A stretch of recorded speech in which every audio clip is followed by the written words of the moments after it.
Hello and welcome back. I hope that you, welcome Tilly. I hope you enjoyed the foundations of yoga and the basic 101s of the studio in the previous couple of videos. I certainly did, sharing it with you. One moment, Till, over here. Great, we're back. Now, you may have noticed that I concluded the mini flow we did with a prayer hands, a slight bow, and the phrase namaste. So namaste in India translates to hello.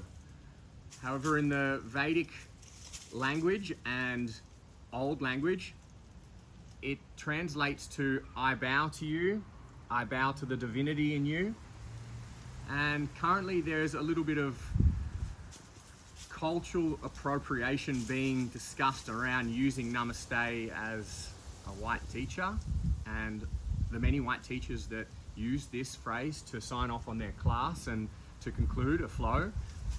And for me, when I use this phrase, I'm honoring everybody in the class that's joined in this ancient tradition, and I'm equally honoring in that the ancient yogis that have passed it down through lineage to enable us to practice and share it today. And for me, it's something, when I first did a yoga class, it ended in a namaste, and I am personally choosing to keep that tradition going for myself, and I really hope that that doesn't offend anybody who is Hindu or has a background that isn't Western, and I hope that that's okay and it doesn't cause any offense to anybody. I would just like to honor where this beautiful practice of yoga has come from, and that's a part of my way to do it. So moving on to today's session, it's going to be really easy, quite possibly the easiest one, or some people will find it the most difficult, and that's Savasana, corpse pose. Now, at the end of every yoga flow, in all traditions that I've experienced, there's Savasana. And this is the simple act of laying on your mat with your back down, your arms wide, and surrendering to the world, the universe. And why do we do Savasana? So a big part of it is about relaxation and stress reduction. Throughout a vinyasa yoga, things can get quite heated, and we put a lot of healthy tension and healthy stress through our bodies. And so after a 45, any flow from, it can be 10, 20, 45 minutes, 60 minutes, or a 90-minute flow, the adrenaline can be pumping through our body, and it's certainly healthily induced. So there's nothing wrong with that at all. However, we really need to give time to the body and mind to relax from the state of where we go in the class, as there's some energy arcs that take the energy quite high, and then you come back down. You might go up again and come back down. But we always want to finish the class on the downward trend, and that levels out by the Savasana. And then it enables us to go from a grounded place into our day. So it's a crucial part of integration. We're integrating the work that we've done, the medicine and magic that yoga is for our body, for opening us up, for releasing stuck emotions that are stuck in our muscles and throughout our body, and the integration of laying and just being with what is, witnessing the body, the mind in its current state without being judgmental of it. It's super important. And so it helps us integrate from the sequences and the series that we do, and we wrap it all up and essentially allow it to dissipate and to land for us before we get going with our day. It's really about balancing the nervous system.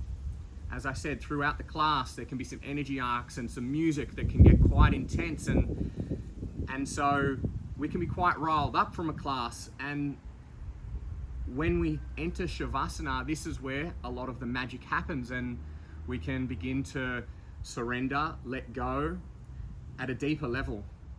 And although laying there looks easy, it actually isn't easy for a lot of people. So I'm going to share with you in a moment how to get the best out of Savasana, and then we're going to do a mini one to wrap up this video.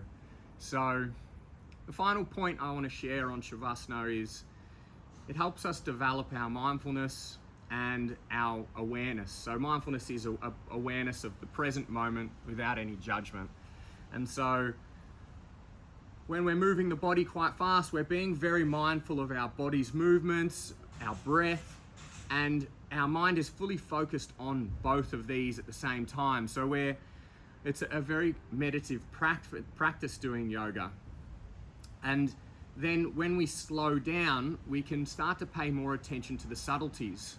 And then this is when we might notice, some emotions coming up, or some tension that we're feeling in our body, some things bubbling up that we're a bit angry of, or a situation in our life that's bugging us. And we can raise our awareness by being present, by being still in Savasana. We can experience the things that are coming up for us, and we can choose to surrender and let them go.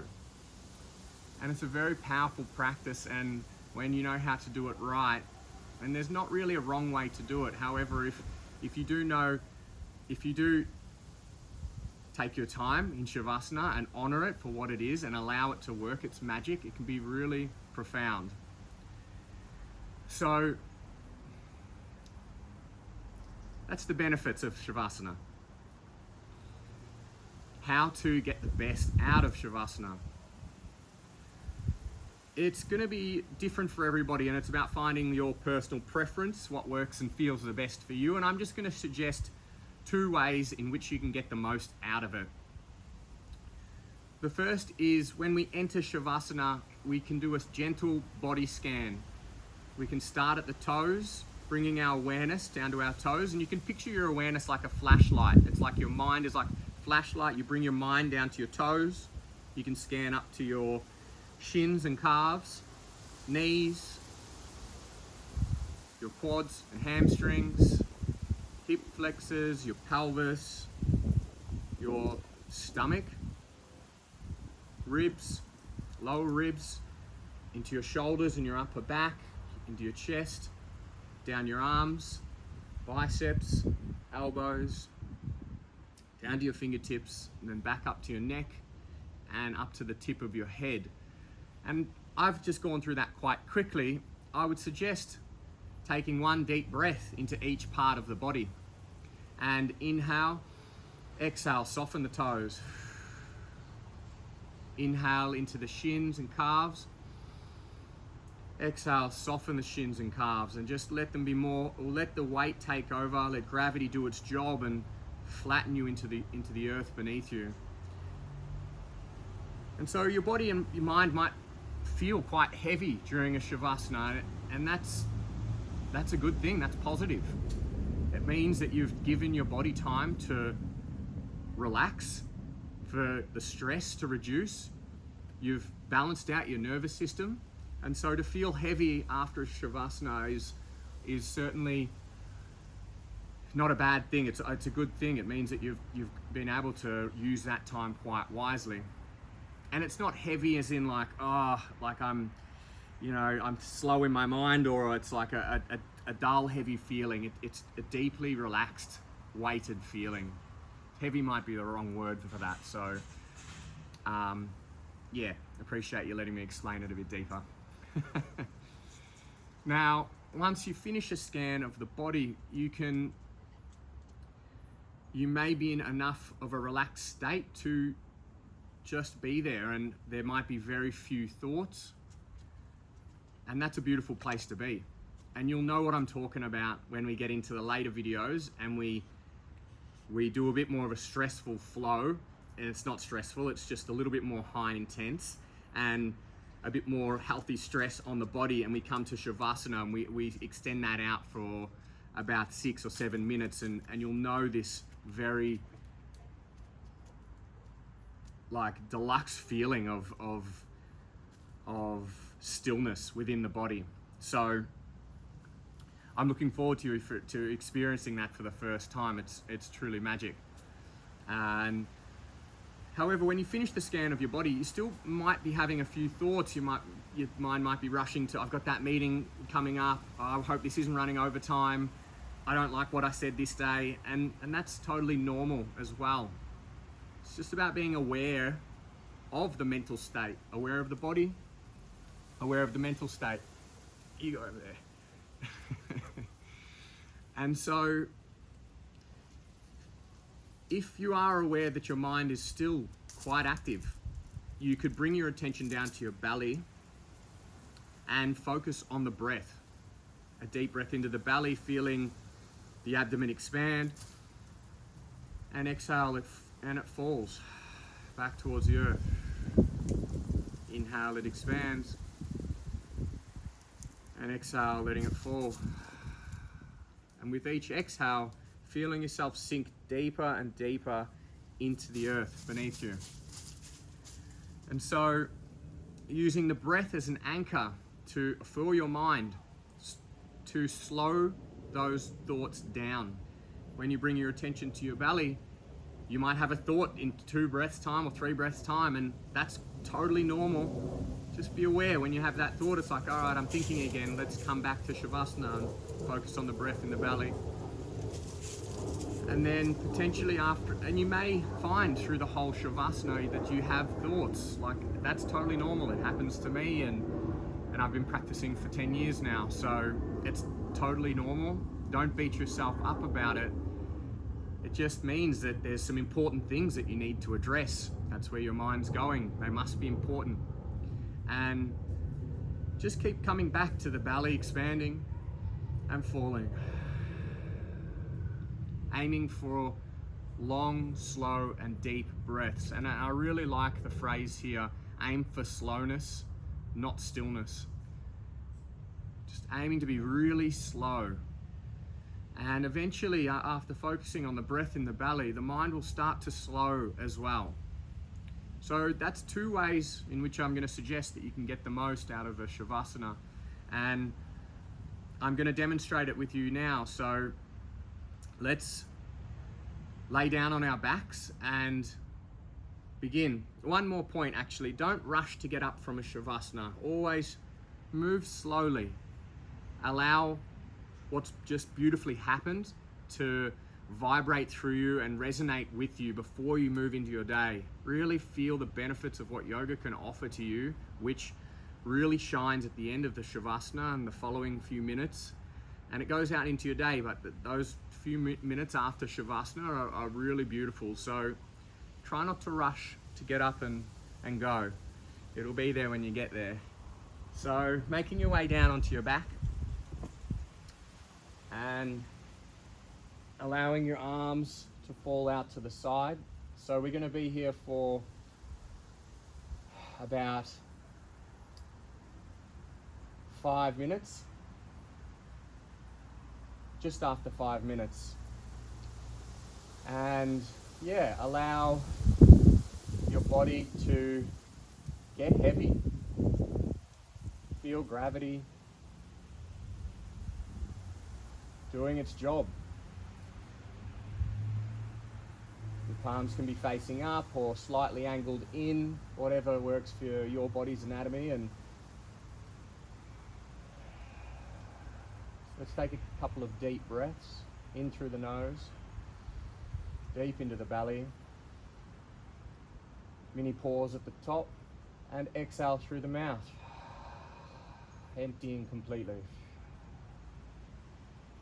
2 more like that, in through the nose.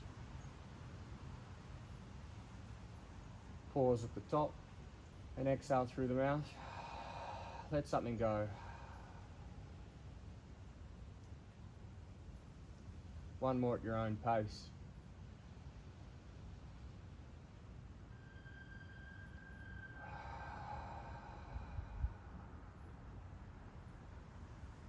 And bring your awareness down to your toes. You might be falling outwards. Taking a deep breath in here.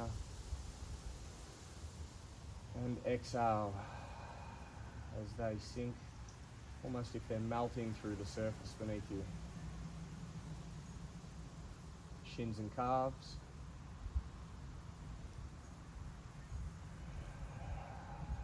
Allow them to melt deeply through the surface beneath you. And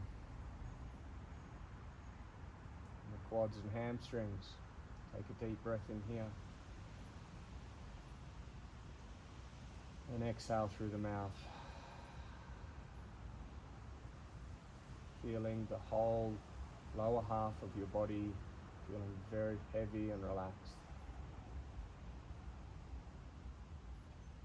Through the stomach, breathe in and exhale, softening the stomach, allowing it to fall to completely empty. Do the whole back from the lower back to the upper back and shoulders. Take a deep breath in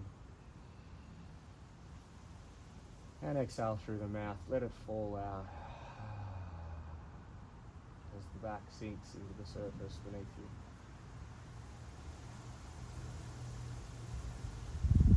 Now the chest.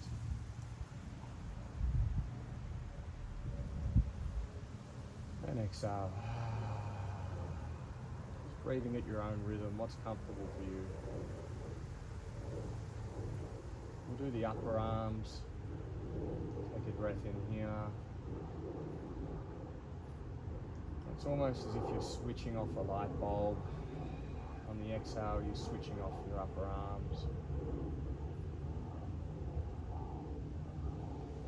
From the elbows down to the fingertips, take a deep breath in here. And exhale, soften.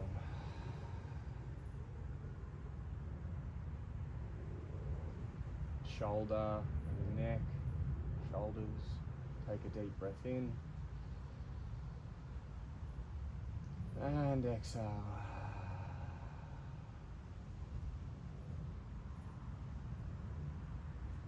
Now the whole head, like you're breathing into the head space. And letting it go.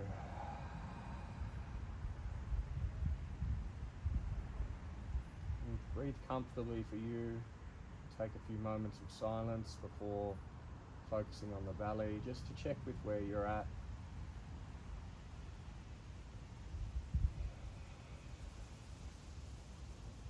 Taking stock of your mental space and your body.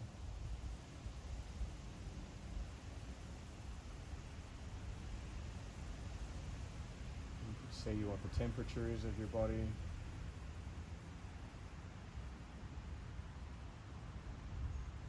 Does it feel heavy? Does it feel soft?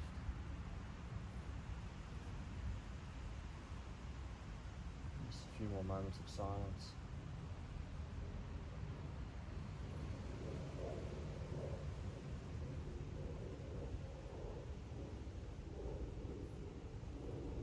You can stay there if this is feeling blissful for you, or if you'd like to bring your attention down to your belly to take a breath in, feel the abdomen rise, and now feel it fall. Feel the belly rise, and exhale with an audible sound, letting something go. 3 more breaths into your belly, focusing your awareness there in your own time.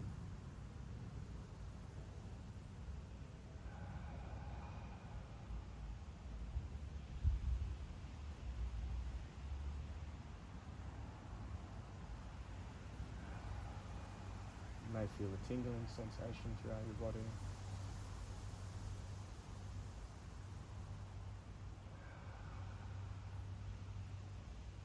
We're going to take 20 seconds of quiet stillness.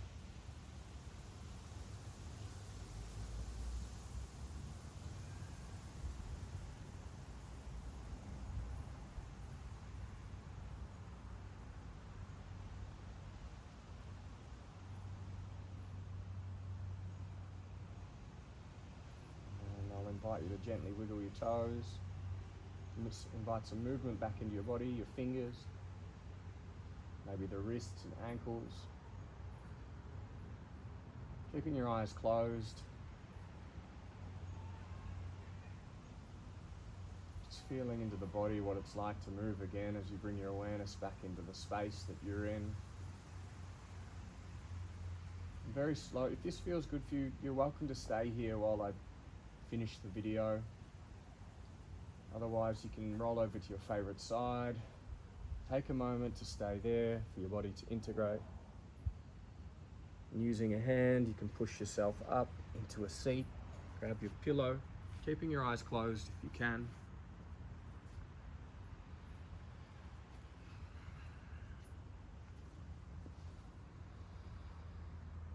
And taking a couple of breaths, checking in with yourself here. How do you feel?